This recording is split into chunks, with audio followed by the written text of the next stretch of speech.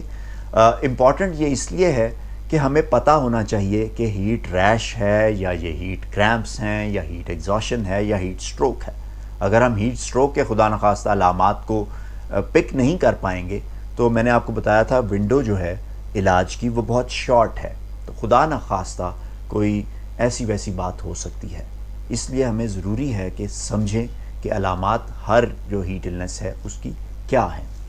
تو ہیٹ ریش کے سمٹمز میں نے آپ کو بتایا، جلد آپ کی لال ہو جائے گی، اچی ہوگی، خارش ہو رہی ہوگی، اریٹیٹنگ ہوگی، جلن ہو سکتی ہے، پرکلی سینسیشن اسے کہتے ہیں، پت والی جو ایک کیفیت ہے، چھوٹے چھوٹے سے بمپس بن جائیں گے، چھوٹا چھوٹا سا ریش آپ کے بن جائے گا یا بلسٹرز بھی بن سکتے ہیں، اور خاص طور پر یہ بنیں گے آپ کی گردن کے ایریا میں، آپ کی گروئن ایریا میں یہ بن سکتے ہیں، اور عورتوں میں بریسٹس کے نیچے یہ بن سکتے ہیں، بغلوں میں بنتے ہیں، آرم پٹس میں بن جاتے ہیں، ایلبو کریزز میں بن جاتے ہیں۔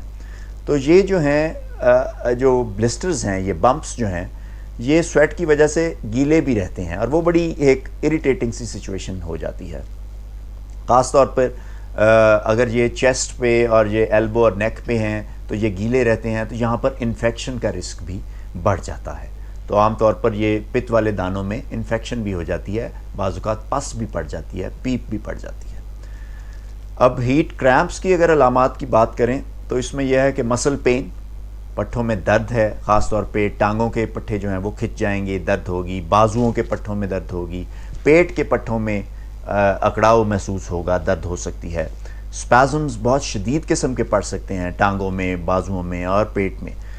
باڈی ٹیمپریچر اس کنڈیشن میں ریلیٹیولی نارمل ہی مینٹین ہو رہا ہوتا ہے، سکن آپ کی کول ہوگی، تھوڑی سی موئسٹ ہوگی، سویٹنگ ہو رہی ہوتی ہے۔ تو یہ تو ہے ہیٹ کریمپس، بیسیکلی رگ چڑھ جاتی ہے جو کامن لفظوں میں۔ ہیٹ ایگزاشن کی علامات کی بات کریں تو اس میں جو سب سے پہلی علامت ہے کہ آپ کی بریدنگ جو ہے وہ کوئک ہو جائے گی، شیلو بریدنگ ہوگی، اس طرح کی کچھ بریدنگ کی ایک جو ٹیمپو ہوگا، اور سویٹنگ بہت زیادہ ہو رہی ہوگی، پیاس بہت زیادہ لگ رہی ہوگی، so heavy sweating and thirst will be there, اور مسل کریمپس اس میں بھی ہو سکتے ہیں۔ اس میں آپ کو سر درد بھی ہو سکتی ہے، اریٹیبلٹی، چڑچڑاپن بھی آپ محسوس کریں گے، you will not be happy with what is happening to you. Body temperature بھی بڑھتا ہوا محسوس ہوگا، 37 ڈگری جو نارمل ہے اس سے بڑھتا ہوا 38 ڈگری 39 ڈگری تک بھی جا سکتا ہے، اور اس کے ساتھ ساتھ جو چیز بڑھ رہی ہوگی وہ ہے آپ کا ہارٹ ریٹ، آپ کی نبض تیز چل رہی ہوگی، دل کی دھڑکن آپ کی تیز ہو جائے گی، لیکن کیونکہ آپ ڈی ہائیڈریٹڈ ہیں تو دل کی دھڑکن جب آپ نبض سے محسوس کریں گے تیز تو محسوس ہوگی لیکن ویک ہوگی، نبض آپ کی کمزور ہوگی۔ اس کے علاوہ آپ کو متلی ہو سکتی ہے، دل خراب ہو رہا ہوگا، کیب ہی آ سکتی ہے، وامٹنگ کا بھی خطرہ ہے، نوزیا، وامٹنگ اور ڈائریا بھی ہو سکتا ہے، آپ کو پتلے پخانے بھی آ سکتے ہیں۔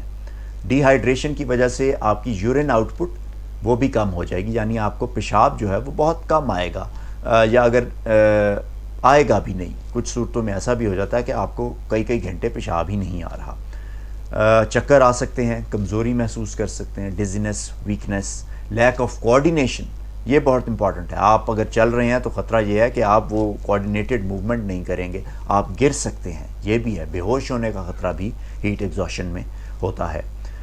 ہیٹ ایگزاشن ایز سچ آپ کے مینٹل سٹیٹس کو افیکٹ نہیں کرتی، آپ کے ہوش و حواس جو ہیں وہ قائم رہتے ہیں ہیٹ ایگزاشن میں۔ تو اس صورت میں اگر آپ کو یہ علامات ہیں تو پھر آپ کو اپنے ہیلتھ کیئر پرووائڈر سے فوری رابطہ کرنا چاہیے۔ ہیٹ ایگزاشن میں آپ کو پہلے بھی بتا چکا ہوں، اس کے لیے آپ کو اپنے معالج سے رابطہ فوری کرنا چاہیے۔ اب ہم بات کرتے ہیں ہیٹ سٹروک کی، سب سے خطرناک، جان لیوا بھی ثابت ہو سکتا ہے ہیٹ سٹروک۔ آپ کی پلس جو ہے، نبض ہے، بہت تیز ہوگی اور سٹرونگ ہوگی، ان لائک ہیٹ ایگزاشن جس میں نے آپ کو کہا کہ ویک پلس ہوگی، تو آپ کی پلس تیز ہوگی، نبض آپ کی تیز چل رہی ہوگی اور بہت سٹرونگ محسوس ہوگی، ڈیزینس ہوگی، چکر آ رہے ہوں گی، فینٹ ہو سکتے ہیں، بے ہوشی کا عالم بھی ہو سکتا ہے، کانشیسنیس لوز کر سکتے ہیں. آپ کی بولنا جو ہے وہ بھی ایک ان کوآرڈینیٹڈ سپیچ ہوگی. آپ کا بولنا بھی ٹھیک نہیں ہوگا، سلرڈ سپیچ جسے کہتے ہیں. آپ کنفیوزڈ ہوں گے، آپ کو شاید یہ پتہ نہیں لگ رہا ہوگا کہ آپ کہاں پہ ہیں، یا مریض کو ایسا پتہ نہیں لگ رہا ہوگا. آپ ایجیٹیٹڈ، جو مریض ہے ایجیٹیٹڈ ہوگا، اریٹیٹڈ ہوگا، ٹربلڈ ہوگا. ویزبلی آپ دیکھیں گے کہ مریض پریشان ہے اور اس کو سمجھ نہیں آ رہی. ہیلوسینیشنز ہو سکتی ہیں، آپ کو کچھ ویژول سٹیمولس، آپ ایسی چیزیں دیکھ رہے ہوں گے جو ایگزسٹ نہیں کرتی، یا آپ کو کچھ سنائی دے رہا ہوگا، یا آپ محسوس کر رہے ہوں گے ایسی چیزیں، تو ہیلوسینیشنز بھی ہو سکتی ہیں. Basically you will have an altered mental state. اور آلٹرڈ مینٹل اسٹیٹ کا مطلب یہ ہے کہ آپ کا جو برین ہے وہ نارمل فنکشن نہیں کر رہا. جلد کی اگر بات کریں تو جلد جو ہے وہ خشک ہوگی، ریڈ ہوگی اور گرم محسوس کریں گے. آپ ہاتھ بھی لگائیں گے تو آپ جو جلد ہے مریض کی یا اس کی جو باڈی ہے وہ آپ کو بہت گرم محسوس ہوگی. ٹیمپریچر 105 106 ڈگری فارنہائٹ تک بڑھ چکا ہوگا. مسلز جو ہیں وہ ٹوچ کر رہے ہوں گے، یعنی بہت تیزی سے پھڑ پھڑا رہے ہوں گے. یہ بہت خطرناک علامت ہے. اور اس کے علاوہ مریض کو جھٹکے بھی لگ سکتے ہیں، فٹس پڑ سکتے ہیں، سیجرز جسے ہم کہتے ہیں میڈیکل ٹرمز میں. مریض ہائپر وینٹیلیٹ کر رہا ہوگا، تیز تیز سانس لے رہا ہوگا، تو یہ بھی بہت ہی خطرناک علامت ہے. خاص یہ جو میں نے لاسٹ 2-3 چیزیں آپ کو بتائی ہیں، ٹیمپریچر بہت شدید بڑھ جانا، مسل ٹوچنگ، سیجرز اینڈ ہائپر وینٹیلیشن. سو یہ 2-3-4 باتیں جو ہیں یہ تو ایک ایمرجنسی سچویشن ہے. تو اس صورت میں آپ کو فوراً سے مریض کو اس گرم جگہ سے یا ہیٹ سے بچانا ہے اور ایمرجنسی روم تک لے جانا ہے تاکہ بر وقت اس کا علاج شروع ہو سکے. ایک اور چیز جو آپ نوٹ کریں گے ایسے مریض میں، تو سویٹنگ نہیں ہو رہی ہوگی. باقی میں نے آپ کو بتایا کہ سویٹنگ ہوگی، لیکن یہاں پر ہیٹ سٹروک میں سویٹنگ نہیں ہو رہی ہوگی. یہ میڈیکل ایمرجنسی ہے. یہ آرگن فیلئر کر سکتی ہے، یہ ہارٹ کو نقصان پہنچا سکتی ہے، لیور کو نقصان پہنچا سکتی ہے، برین کو نقصان پہنچا سکتی ہے، اور پرماننٹ ڈیمیج کر سکتی ہے، کڈنیز کو ڈیمیج کر سکتی ہے. تو اگر خدا نخواستہ آرگن فیلئر کی طرف بات چلی جائے تو پھر وہ ڈیتھ کی طرف بھی لے جا سکتی ہے، موت بھی واقع ہو سکتی ہے. تو ایسی صورتحال میں فوراً سے ایمبولنس کو کال کیجیے اور 1 منٹ بھی ضائع نہ کرتے ہوئے مریض کو ایمرجنسی روم تک لے جائیں. امید ہے آپ کو آج کی ویڈیو پسند آئی ہوگی، انفارمیشن اچھی لگی ہو تو ضرور لائک کیجیے گا. Keep watching our channel, subscribe to our channel. Be in interactive for a healthy and happy life.